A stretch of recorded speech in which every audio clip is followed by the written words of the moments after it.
Dari tahapan yang kedua, yakni perhitungan node pada layer yang berikutnya lagi di bawahnya root, kita mencoba mengurai, mengawali lewat cuaca cerah dan mendapatkan gain terbesar ada pada kelembaban.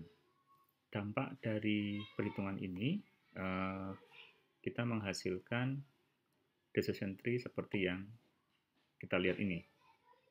Nah, dari decision tree bisa kita tunjukkan bahwa ternyata root-nya dipegang oleh atribut cuaca, kemudian berikutnya atribut kelembaban. Pada jalur ini selesai karena semua kemungkinan sudah ada leaf-nya, sudah ada daunnya. Nah, yang belum selesai tentunya adalah ketika cuaca hujan. Apalagi atribut yang akan menentukan jika cuaca hujan untuk mendapatkan kesimpulan bermain ya atau tidak. Nah, ini yang akan kita cari. Konsepnya sama, fokuskan hanya pada semesta pembicaraan hujan saja, kemudian petakan seperti langkah sebelumnya, berapa jumlah ya dan berapa jumlah tidak untuk masing-masing kejadian, kemudian selanjutnya hitung entropi untuk masing-masing atribut, dan selanjutnya hitung gain masing-masing. Dari perhitungan, tampak di tabel menunjukkan bahwa gain dari angin memiliki nilai paling tinggi. Maka dengan demikian, node di bawah cuaca untuk kondisi hujan adalah angin. Oke, jadi angin ini saya masukkan ke dalam node yang kedua. Nah, sementara angin sendiri memiliki dua nilai, yakni pelan dan kencang. Copy kita gunakan untuk menggambarkan posisi angin. Oke, nah angin itu ada pelan dan kencang. Untuk tidak membingungkan, pelan dan kencang ini saya beri size yang lebih kecil. Oke. Nah, kalau pelan, apa yang terjadi? Jika pelan, maka dipastikan label akan bernilai ya. Jika kencang, label bernilai tidak. Maka tinggal kita tuliskan, jika pelan ya, jika kencang tidak main. Jadi inilah hasil akhir dari decision tree yang kita buat. So, semuanya memiliki leaf yang jelas, jadi proses berhenti karena semuanya sudah mendapatkan leaf-nya masing-masing.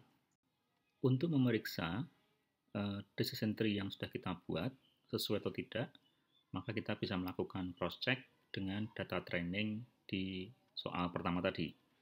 So, ini saya kecilkan. Ini saya tutupi, saya hide saja supaya kita bisa mendekatkan antara decision tree dengan tabel aslinya. Ya, oke, kita bisa periksa sekarang. Misalnya untuk kondisi ini. Oke, ini saya highlight. Kondisi ini, betulkah decision tree juga menghasilkan nilai ya? Kita lihat cuaca mendung. Oke, cuaca mendung, maka sudah pasti ya. Betul juga kan? Nah, sekarang kita lihat misalnya ini. Kita telaah hujan lembut tinggi pelan. Kita cek cuaca hujan. Oke, anginnya pelan. Harusnya menghasilkan ya. Kenyataannya ya. Betul. Kita coba lagi yang lain. Misalnya ini. Cerah, lembut, tinggi, pelan. Kita lihat apakah cuaca cerah? Ya, ke sini dia. Kelembapannya dia apakah tinggi? Kelembapannya tinggi, maka hasilnya tidak. Betulkah? Betul, hasilnya tidak. Jadi inilah setidaknya bentuk dari decision tree yang dibangun dari tabel yang menjadi data trainingnya. Nah, sekarang kita telusuri lagi. Seandainya ada data yang belum masuk, misalnya cerah, kemudian lembut, kemudian ini normal, dan anginnya misalnya kencang. Oke, pola ini tidak kita jumpai dalam data training. Maka ini kita jadikan sebagai data testing. Cerah, lembut, normal, kencang. Oke, cuaca cerah. Oke, kemudian kelembabannya dia normal. Maka keputusannya adalah iya. Oke, ini keputusannya iya. So, dengan demikian, kita bisa mengetahui sesuatu yang sebelumnya tidak kita ketahui dengan menggunakan decision tree yang dibangun dengan algoritma ID3.